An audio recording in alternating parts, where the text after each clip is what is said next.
My ex-husband, a transplant surgeon, had access to my donor card. He transferred my kidneys and heart to someone he owes a lot of money for. Now he has no job, no car, and his grandchildren are vying for his money. Or, more precisely, he thought he could make me a paper corpse with a few keystrokes and a forged signature and shuffle my insides like poker chips. He forgot who he married. 60 years old doesn't mean soft. It means I've had 6 decades to learn how the machine works and how to jam it, politely, with a smile and a 3-ring binder. I live in Sugarland, Texas, 1-story brick, stubborn pecan tree out front, HOA newsletter that treats trash bins like a threat to national security. I keep a little herb bed and a lot of documents. I retired 2 years ago after a long run in HR for an oil services company. Not glamorous, but it taught me everything about policies, receipts, timelines, and the power of a quietly placed email at the right address. My ex, Brandon, was a transplant surgeon down in the Texas Medical Center. Blue eyes, linen shirts, and that oily, performative concern doctors learn in med school. We were married 14 years. He handled life like a series of scrubbed hands. Touch nothing too long, leave no fingerprints, pretend the mess belongs to someone else. When he was on, he could save a life before his coffee cooled. When he was off, he could spend a mortgage payment at a poker table and tell you it was networking. We divorced amicably on paper and like a forest fire in real life. He wanted a younger nurse in her townhouse in the Heights. I wanted my peace back. We traded property, settled the debts, and he kept both his ego and his gambling habit. I kept my porch swing and my good name. I also kept the little red heart on my Texas driver's license. I've been an organ donor since I was 25. I believe in leaving something useful behind. And if that means a teenager breathes tomorrow because of something in me, I'm fine with that. What I wasn't fine with, didn't know I needed to be wary of, was that the heart on your license is one part of a system with many doors, and people like my ex know where the spare keys are hidden. The first odd thing landed like junk mail, a glossy brochure from Life Gift, the local organ procurement organization, thanking me for reaffirming my registry preferences. I hadn't reaffirmed anything. The second odd thing was an explanation of benefits from my insurer for preoperative labs titled Donor Evaluation. The date matched a Friday I spent on my couch eating Costco berries and watching a thunderstorm roll over the cul-de-sac. I called the number on the EOB and got a chirpy woman who said, "Oh, sometimes codes look funny, don't worry." I didn't worry. I documented. I have a habit, spiral notebook, pen by the phone, date, time, who, summary, old HR reflex. I wrote it down and stuck the EOB in a folder. 2 weeks later, I was rear-ended on Highway 6 by a teenager checking his phone. My Corolla got a new bumper, I got a mild concussion and a night under observation at a hospital that happened to be one of Brandon's stomping grounds. I told the ER doc my ex worked there. He made a face like I'd suggested we invite a raccoon to Thanksgiving and said, "Noted." They kept me for monitoring. I permitted them to notify my neighbor, not my ex. Around midnight, as ceiling tiles blurred, a resident I didn't know stopped by with a just making sure smile and some routine forms. One of them was a copy of my advance directive. Except it wasn't mine. It had my name, my date of birth, and my old address from before the divorce. It also had boxes checked I would never check, comfort measures only under conditions I'd never discussed, and a signature that looked like mine if you squinted and believed in magic. I was 60, mildly concussed, and suddenly cold in a fluorescent room. "I didn't sign this," I said. He frowned. "Your chart indicates." "My chart is wrong," I said, slow and firm. "Replace that with this." I keep a laminated card in my wallet with the phone number of my actual medical power of attorney, my sister Ellen, in Ohio. I handed it over. "You call her if you need anything." The resident nodded, flustered, and left. I stared at that fake directive until my head throbbed. Then I did what I do. I asked for patient relations. At 1 in the morning, a sleepy woman answered a call from the nurse's station. I made a calm complaint, documented the time, and asked for an accounting of who had accessed my chart. If you've never worked in a big system, there's a secret. Everything leaves a trail. Every click in an electronic health record is a footprint. The footprint showed up in my MyChart portal 4 days later, after a formal request. There, in tidy lines and times, was my ex-husband's login touching my chart at 11:43 a.m. on a day we hadn't spoken in months. There was the name of his girlfriend, a nurse in transplant, opening it again. There was a printout to a workstation I could trace to their department. My stomach sank, then settled into something steadier. A low, slow anger that felt like putting on a winter coat in a storm. Heavy, but warm. I didn't call Brandon. I froze my credit, updated my advance directive again with a notary at the UPS store, and mailed certified copies to my primary care doctor, my lawyer, and myself. I filed a correction with the Texas Donor Registry and asked for the paper trail of whatever reaffirmation they thought I'd made. I turned on a feature in MyChart that kings you when your record's accessed, and then I went to Home Depot and bought a locking file cabinet because I was tired of keeping my life in cardboard. The registry packet arrived with the decency of a smoking gun in a cheap novel. Inside, a form titled Registry Reaffirmation, signed electronically with my full name, date, and timestamped from an IP address I recognized as the hospital's guest network. There was also a scanned authorization to release health information pre-checked for organ donation coordination with a notary seal that belonged to, would you look at that, Brandon's girlfriend. Here's where I pause to say something important. Everyone loves a good vigilante scene. That's not me. Bombs are for boys with fantasies. My weapon is compliance. I believe in the tedium of rules. I believe in the slow grinding wheel. I made a binder. It was green because that amused me. Inside, tabs, timeline, records, contacts, law, media. On the spine label, I wrote, very small, war. Then I called Ellen. We've shared a room, then a bunk bed, then years of holiday disasters. She sounded like a kettle, she said. What did he do? I said, something that ends with him losing his license and possibly his shirt. Finally, she said. Do you need me to fly down? Not yet, I said, but start a folder on your end. I'm sending copies. What I pieced together over the next 2 weeks was simple and monstrous. He had debts. I knew he liked to game. I didn't know he'd graduated from smoky back rooms to lenders with their own security teams. He owed a number that would buy a boat. The people he owed were not patient. And he was a transplant surgeon. He had access to the universe where bodies become parts and parts become schedules. He couldn't cut me on a table. That would be ridiculous, and he's not a slasher movie. But he could streamline the paperwork so, should I wink out during a car accident, the rapid recovery team could move at the speed of light, and my organs would allocate to recipients with unusual priorities if a certain phone rang first. You can move a lot with a phone call and a stack of forms that say yes. If this sounds paranoid, I invite you to look at my binder. The same day I found his login footprints, my doorbell rang. I watched through the Ring camera while a woman in hospital scrubs left a sealed envelope on my doormat and walked away.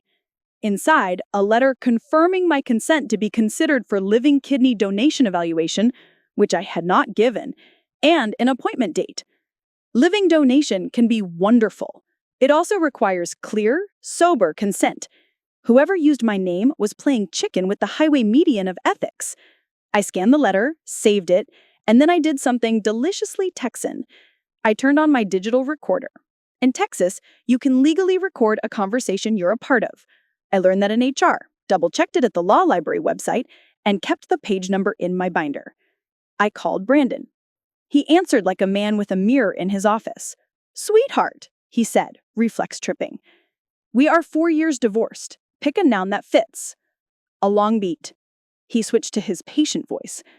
"I was just going to call you. I heard about the accident. Are you okay?" "I'm fine."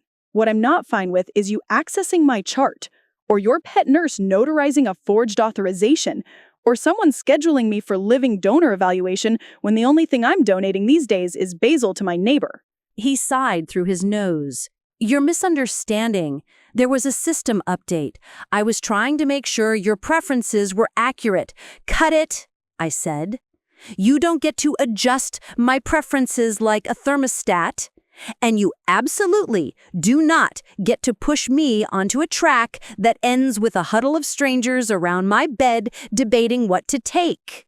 He slid into condescension, the way the tall do into shade.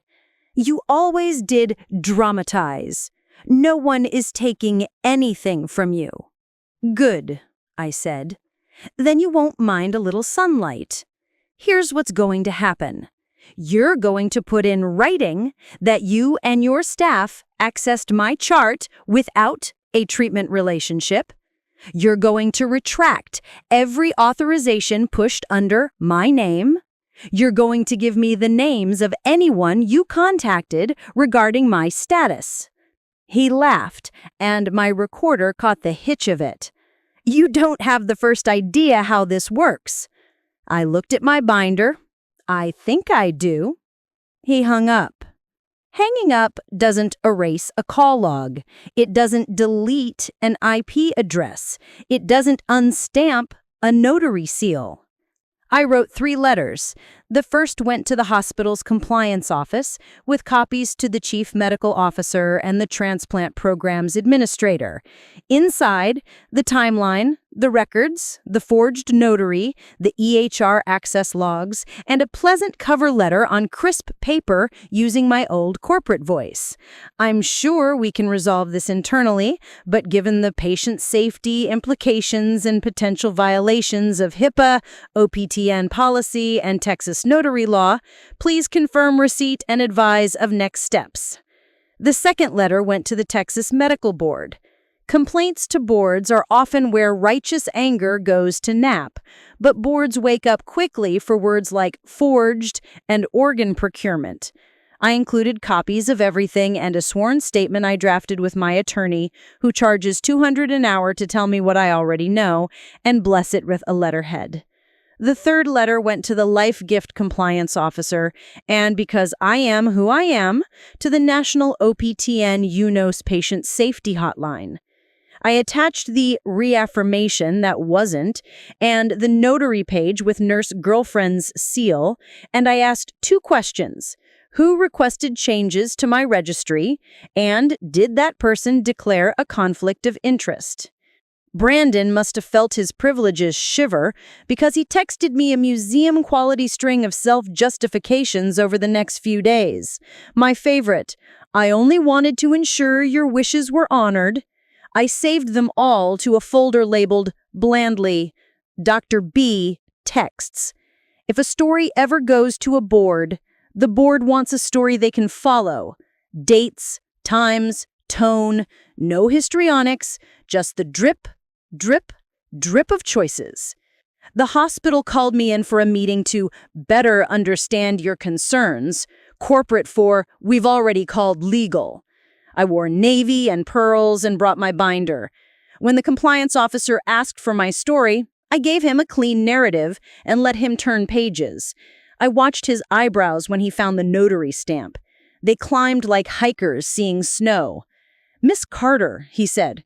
I kept my name. We take this very seriously. As you should, I said.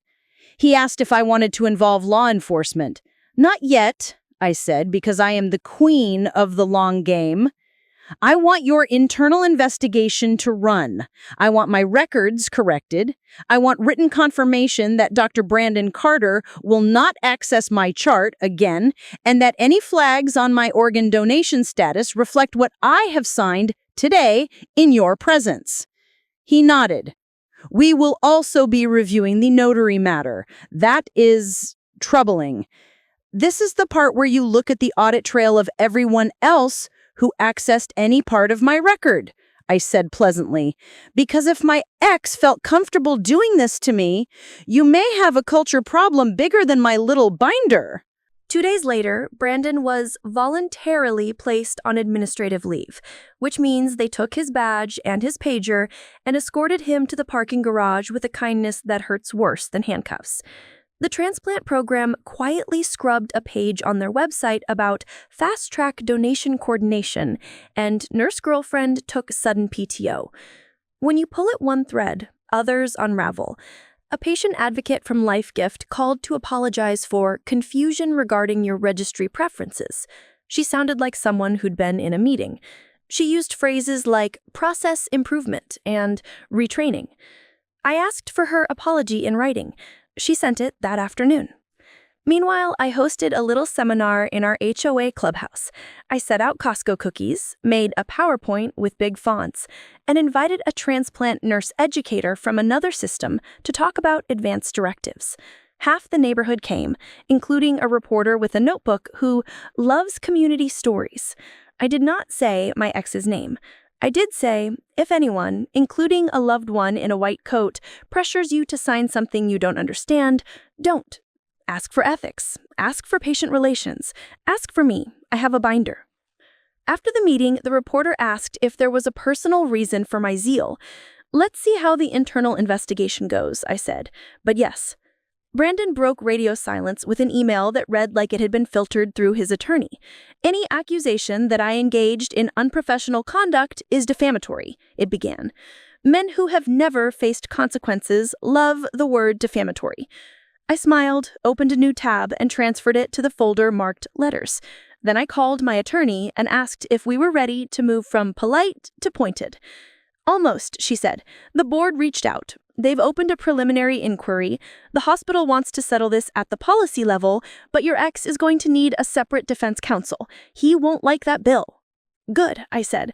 Let him enjoy a taste of itemized life. While the gears turned, I went quieter and more focused. I found out who serviced his car. I absolutely did not call them and say anything improper. I'm not a saboteur. I also, however, noted that when an employed physician goes on unpaid leave, sometimes the automatic payments on a luxury SUV bounce like small checks on big rent. Consequences tend to ripple. An OPO compliance investigator came to my house and sat at my dining table. She was younger than my daughter and had the tight jaw of someone who doesn't like what she's about to ask. She said, "I'm sorry for the intrusion. We're trying to understand how your registry preferences were updated." I slid the packet across the table. "If you can tell me how that notary seal ended up on a document I didn't sign, I'll knit you a sweater." She took one look and winced. "We're notaries too," she said. "Training requires disinterested witness, ID in person. This isn't that." "No," I said. "This is someone believing their proximity to power was a free pass." She closed her folder. "Thank you for your cooperation," she said, and I heard the subtext. "We are about to lay some tracks." The same afternoon, my phone pinged with a MyChart alert. Someone in transplant had opened my record again. 10 seconds later, a second alert. Access blocked. A minute later, another. Your proxy settings have been changed by an administrator. I logged in. Under authorized proxies, there was a name, Brandon Carter, with a date and time and a tidy line, removed by administrator. I took a screenshot and printed it for the binder. That evening, I watered the basil, watched the HOA president stock a trash bin left 5 inches beyond its allowed boundary, and waited for the other shoe to drop. With Brandon, there were always shoes. It fell the next morning at 7:12 a.m., when a man called from a number I didn't recognize. "Miss Carter," he said, with a voice that knew debts. "I'm calling as a courtesy. Dr. Carter has outstanding obligations. He has indicated certain assets may be available to satisfy them." "I'm not an asset," I said, ice on a plate. "He didn't mean that," he said smoothly. "He suggested he had influence in matters that could—" "I'm going to stop you there," I said. "I am recording this call. I am a private citizen and retired HR professional with an active complaint before a state medical board. If you or anyone you represent contacts me again about Dr. Carter's influence, I will forward your number to the Attorney General's office with my file." Silence, then a professional backpedal. "Understood," he said. "Have a pleasant day." I added a new tab to the binder. External pressure. Printed the call log. typed a summary, took a breath deep enough to hurt. It's strange the moment you realize someone who used to sleep on the far side of your bed thinks of you as a piece on a chessboard. A pawn can topple a king if you've got a steady hand and a long table.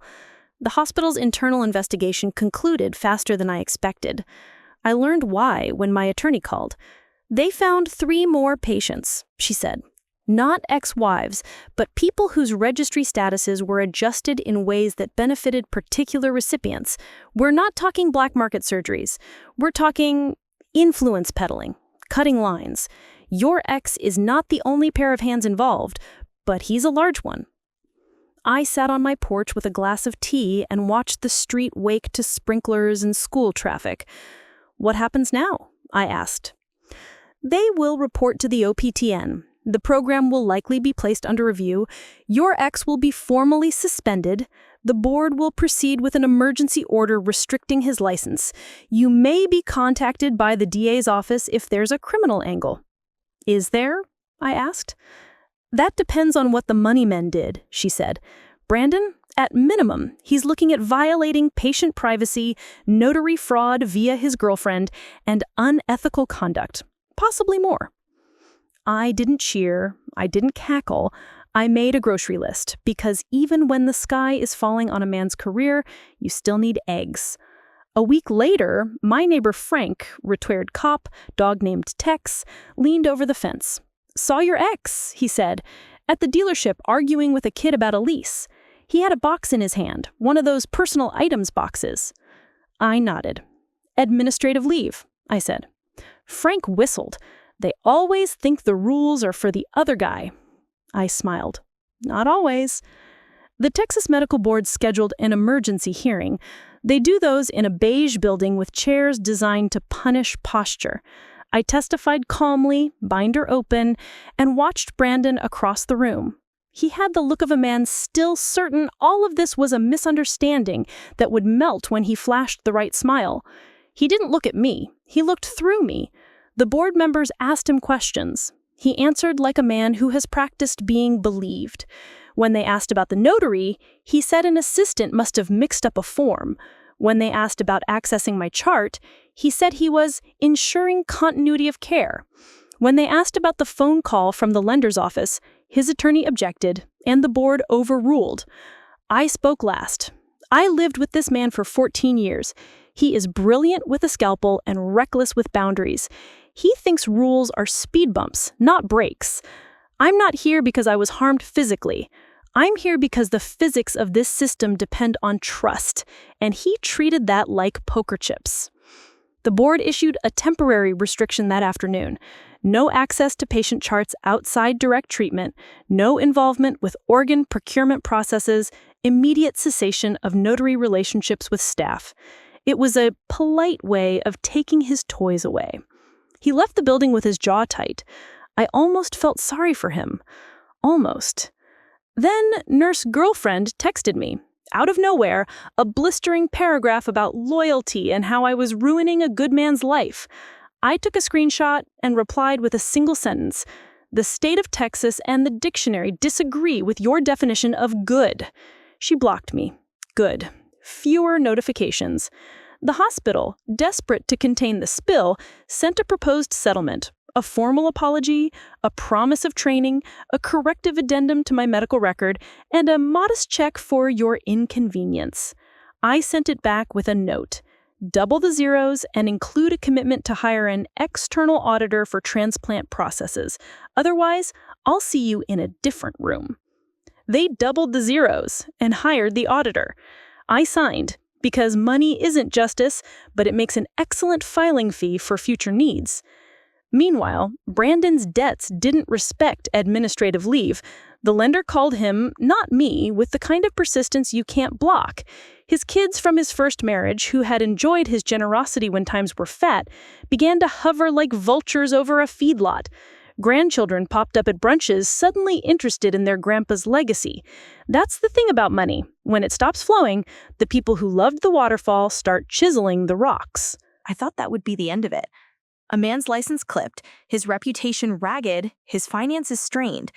Enough, right? Then a reporter called from a major paper with that tone, part apology, part excitement. "We're running a piece on transplant program irregularities," she said. "We have documents. We'd like your comment as a named patient."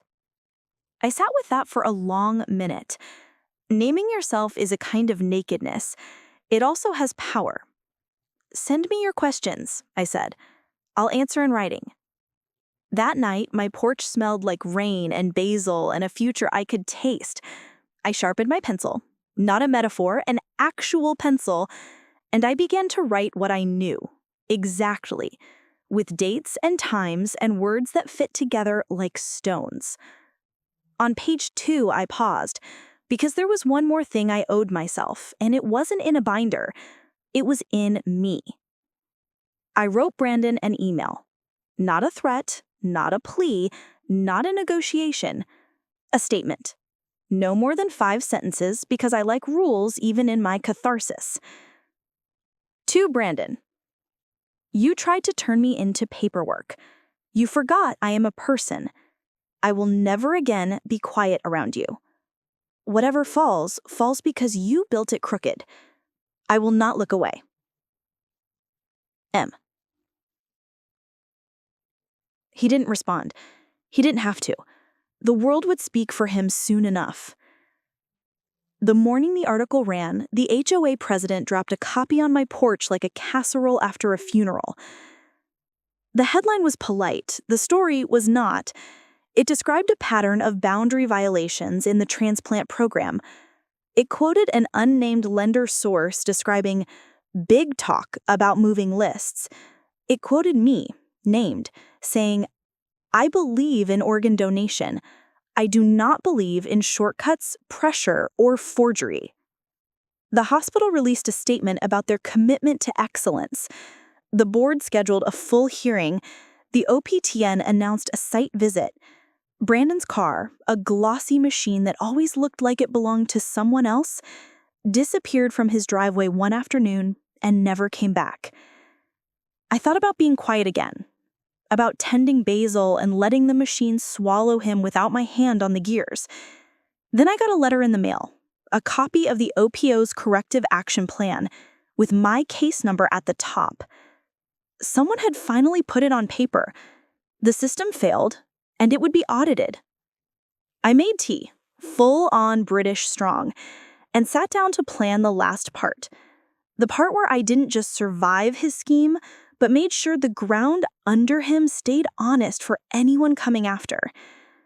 Because here's the thing about revenge at 60. It isn't sharp or fast. It's steady. It's paperwork and patience, and knowing that if you plant your feet and tell the truth, the tree that falls will land exactly where you intend. And we weren't finished yet.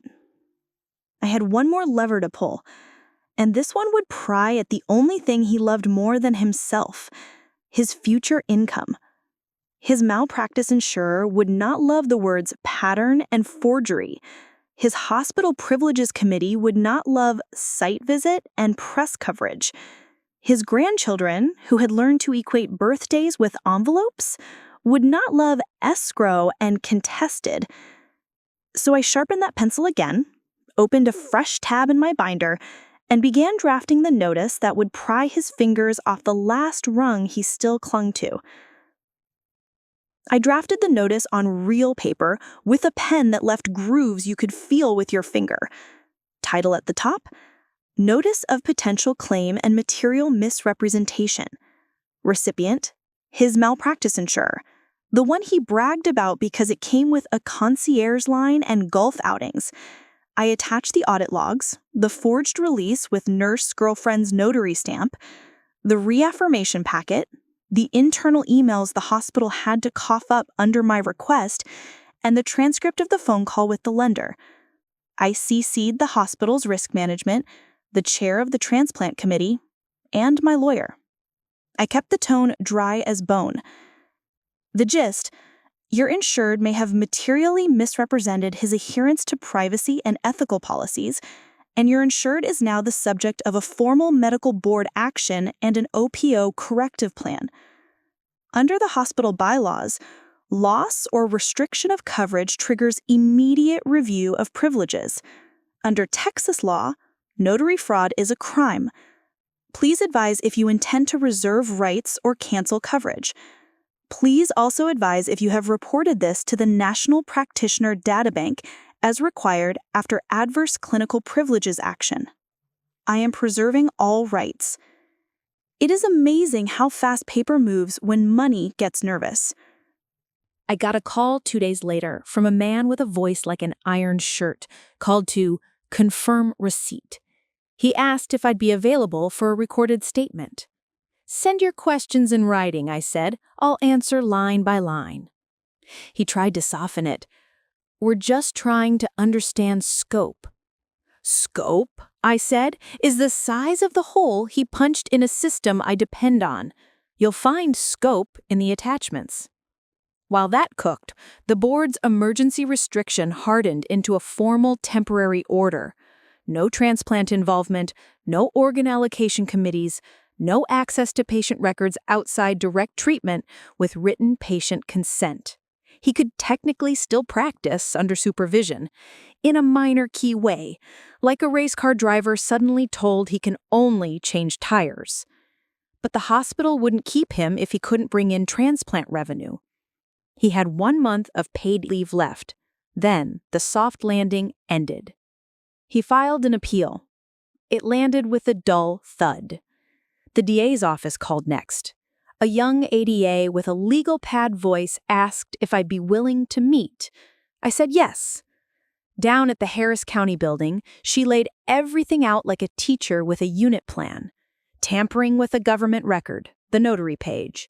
Potential fraudulent use of identifying information. HIPAA violations, the feds.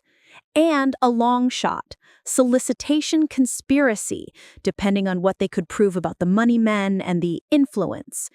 She said the words carefully. You could tell she wanted the big charge, the kind that makes careers. I wanted something else, the clean, boring kind that sticks. Prove the notary fraud, I said. Everything else will follow like dominoes on carpet.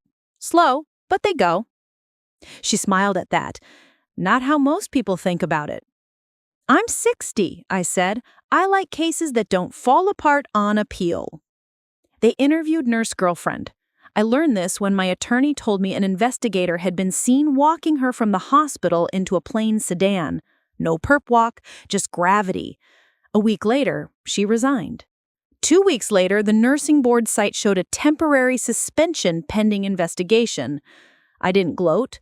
I watered my basil and wrote her name on an index card and slid it into the Consequences tab. Meanwhile, the malpractice carrier sent a letter heavy with Latin. Reservation of rights, potential rescission for material misrepresentation, cooperation clauses. Translation, if they could prove he lied on his renewal about prior or ongoing investigations, they could drop him like a hot potato. Without coverage, no hospital would touch him. Even the ones happy to look past mistakes draw the line at uninsured. He started calling, not me, everyone else. His kids, our old friends, a neighbor we'd once helped move a piano. The calls followed the same script. This is a misunderstanding. She's exaggerating. The hospital is politicized. The media is hungry. I'll be back by fall. The neighbor forwarded me a voicemail because she didn't know what to do with it. I saved it. The lender called him too, but their script was different. They filed suit and moved for a pre-judgment writ of garnishment. They found a boat. I didn't know he had a boat. That must have been a late-stage purchase, post-divorce bravado. The lender put a lien on it and took photos that later hit a gossip blog. Dr. Carter's yacht loaded onto a tow truck like an embarrassed whale. He hated humiliation more than he hated debt. The picture looked like a bruise. The hospital's medical staff office sent me a letter confirming his privileges were administratively suspended pending verification of coverage.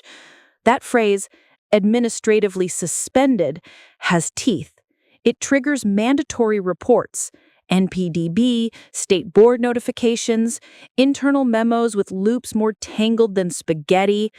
The chair of surgery, who had enjoyed Brandon's numbers when they were good, now kept his distance like Brandon had the flu. I did one more thing that week that made me feel both petty and righteous. I scheduled a second HOA talk. Same Costco cookies, same big fonts.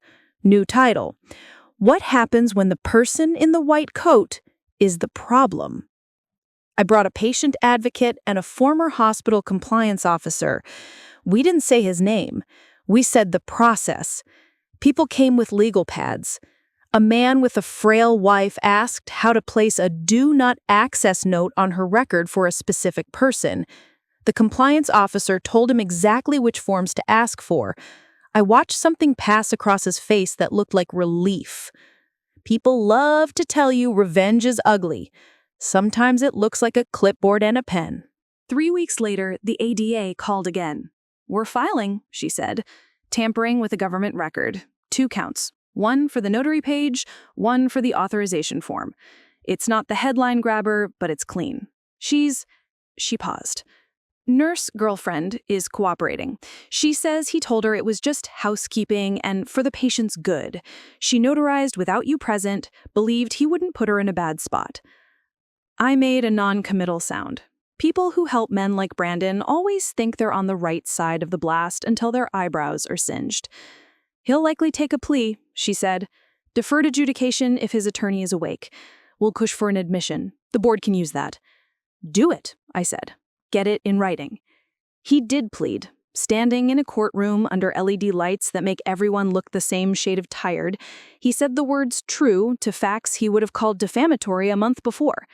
No jail, community service, ethics workshop, fines, court costs. A gentle bite to the public eye. To the board, it was a thunderclap. They don't like messy he said, she said. They like certified copies of judgments with raised seals. The board then moved to a full evidentiary hearing. Think court, but the jury is a panel of doctors and public members who have seen every flavor of arrogance.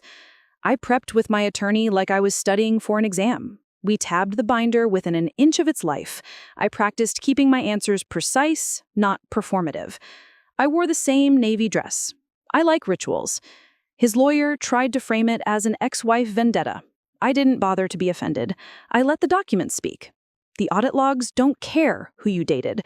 The reservations of rights letter from his carrier doesn't care about romance.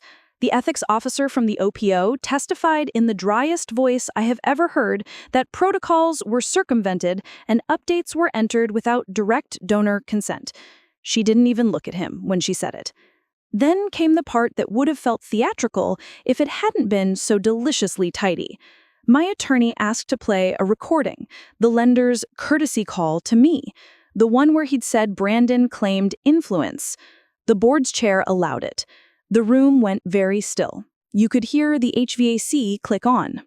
When it ended, the chair turned to Brandon.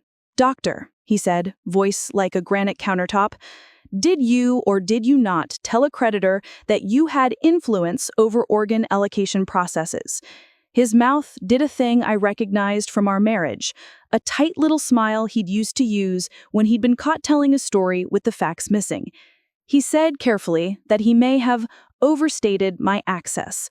It was bravado. It did not reflect reality. "Bravado," the chair repeated. "With organs." They recessed. He didn't look at me when they filed back in. He looked at the table, as if it might open a trapdoor. The board voted to suspend his license for a year, stayed after 6 months if he met conditions. Civil penalties, completion of an ethics and boundaries course, practice under a monitoring physician, prohibition from any involvement with transplant or organ procurement indefinitely, quarterly reports, and requirement to notify any current or prospective employer of the order. He would also pay the board's costs. It wasn't a professional death sentence. It was a collar with a short leash and a bell. They also required the hospital to submit a corrective action report, which would end up in the National Practitioner Databank. That's the tattoo that shows up every time a credentialing office runs a check. You can't get that laser removed. You can cover it with a long sleeve, but at some point, you'll have to roll the cuff. He walked out of the building a smaller man, not in height, in volume. like the air around him had deflated. The lender kept gnawing. They got a judgment and a wit. They took his boat and his watch collection and the spare car he insisted on leasing because, quote, surgeons should never be stranded. They tried to garnish his accounts and found them thin. They turned to his house. That's when the kids began to circle. I saw it up close the day his oldest, Sierra, knocked on my door. We'd never been friends. We'd been civil for holidays and graduations. She stood on my porch with a look like she'd swallowed a lemon. "He told me you poisoned the board," she said. "Then I saw the articles, then I saw the order.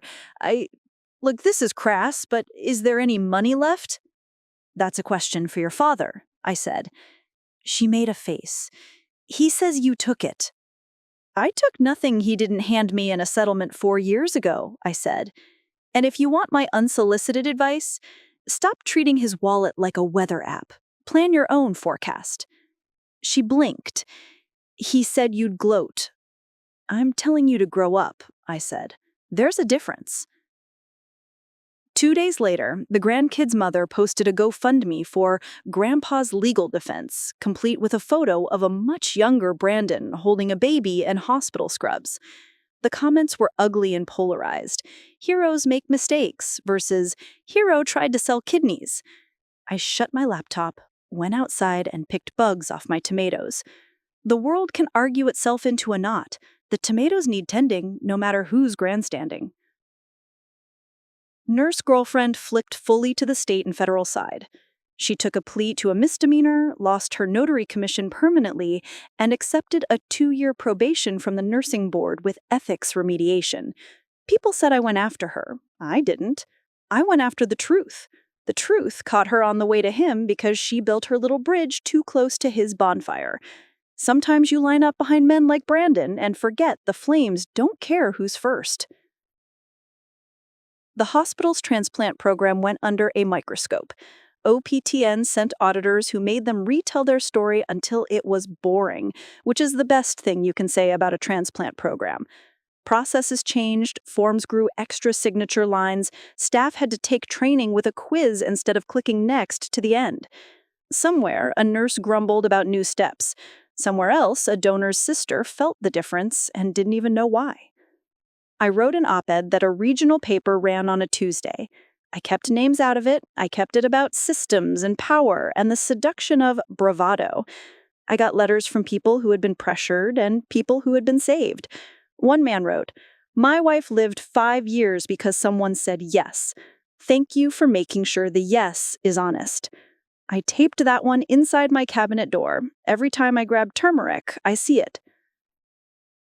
Months passed. Brandon tried a few clinics out of town, places that specialized in workers' comp and car wreck sprains, the kind of medicine you can do one-handed while you hold your pride with the other.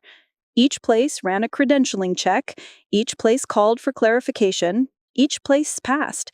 Patients can smell rot, even in a sanitized room. He sold the house. The grandkids stopped posting about Grandpa. The lender filed a motion to seize a small boat trailer he'd forgotten to list. He fought it and lost. He moved into a rental near the Beltway and started bringing groceries to his mother on Sundays like that wiped his ledger clean. She called me once and asked if we could all let it go. I said, "Ma'am, I did not push him. I let gravity do its work." People ask where the nuclear in my revenge was. They expect a flaming email, a public shaming, a trap. They want the clickbait. Here's my truth. Nuclear is a process, not a blast. It's fission. One piece becomes 2, becomes 4, becomes a chain reaction of paperwork and policies and people doing their jobs because you won't let them look away. The mushroom cloud is just the part that makes the movies.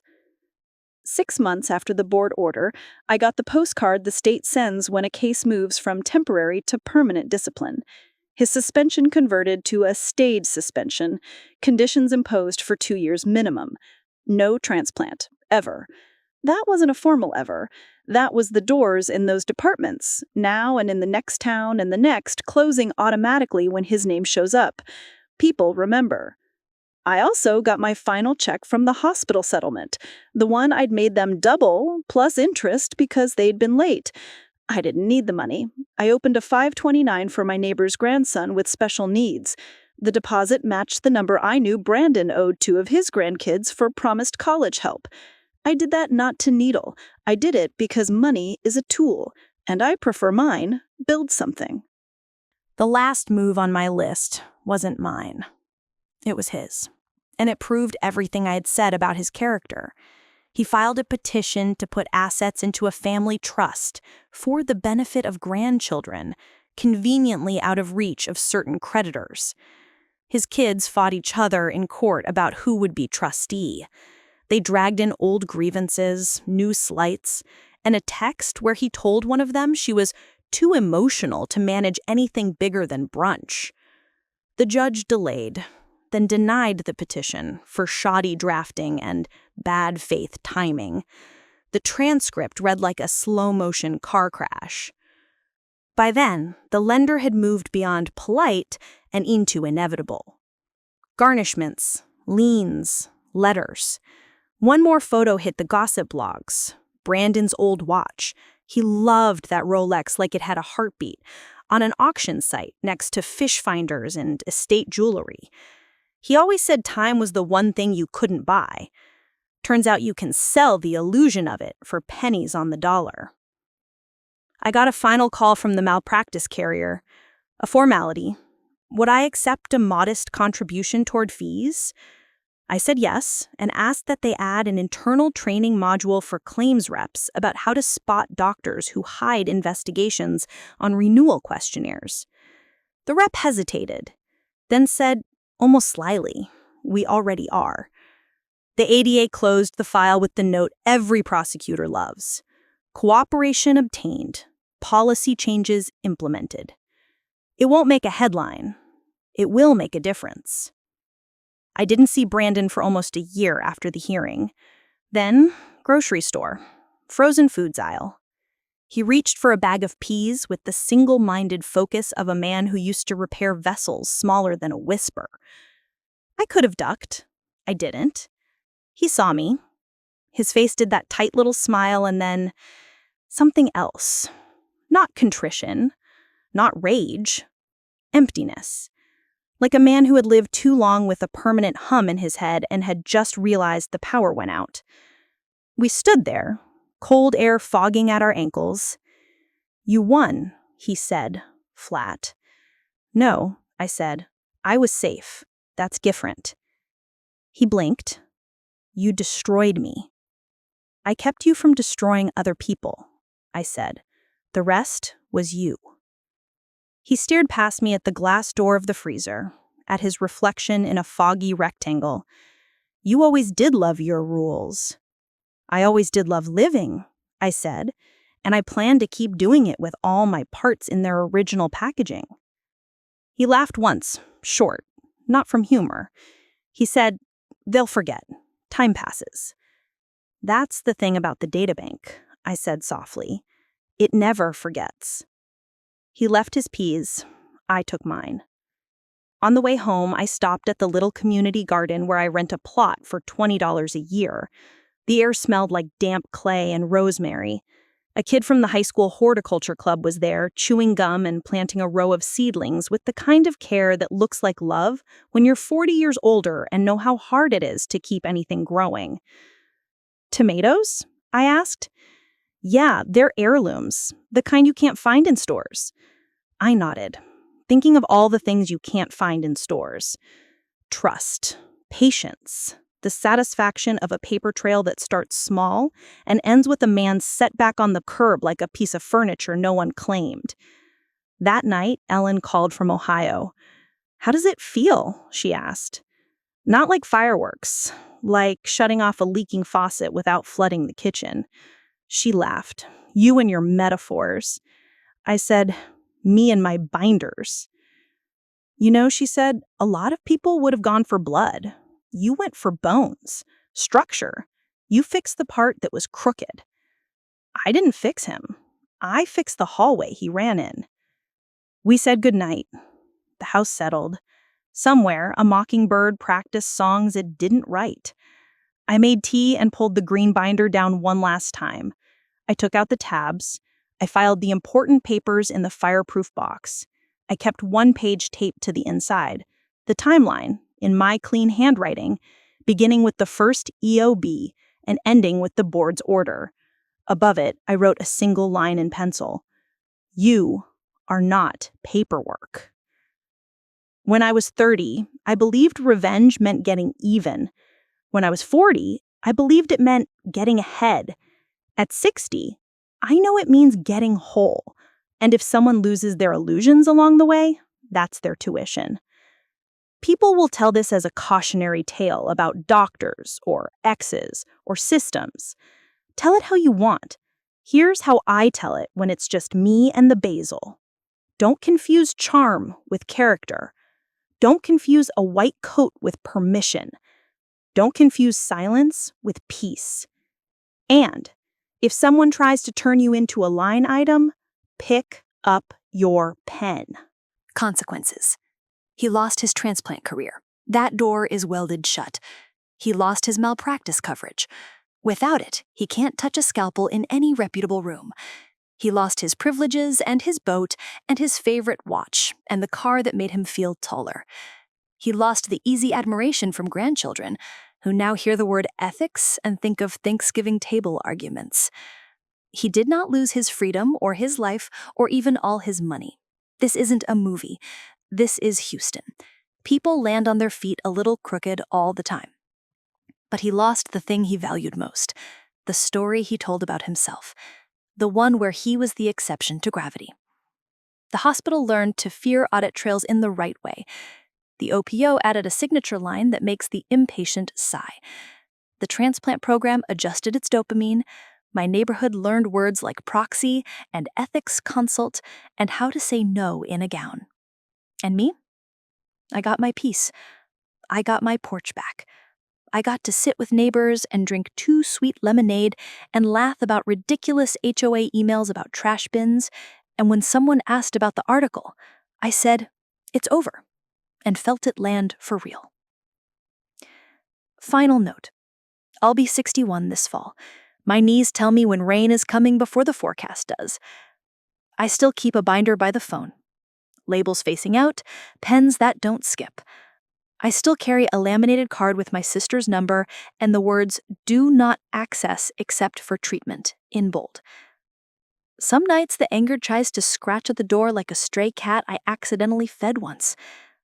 I let it meow for a bit, and then I remind it we did what we came to do. We shut the valve. We left the place better than we found it. We didn't light a match and dance. We just held the line. If you're listening to this on your way to work or washing dishes, if you're young and think no one will ever try you like that, or if you're old and tired of being polite, hear me.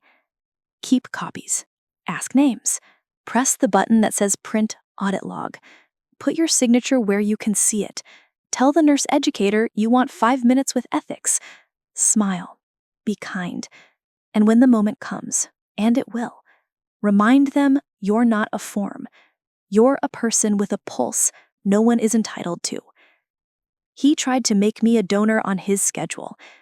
I made him a cautionary tale on mine. And if any of his grandchildren are still vying for what they think is his money, they can have my basil cuttings. They're the only inheritance in this story that grows. So another story of my grandmother has ended, and be clicking here you will have when more such stories.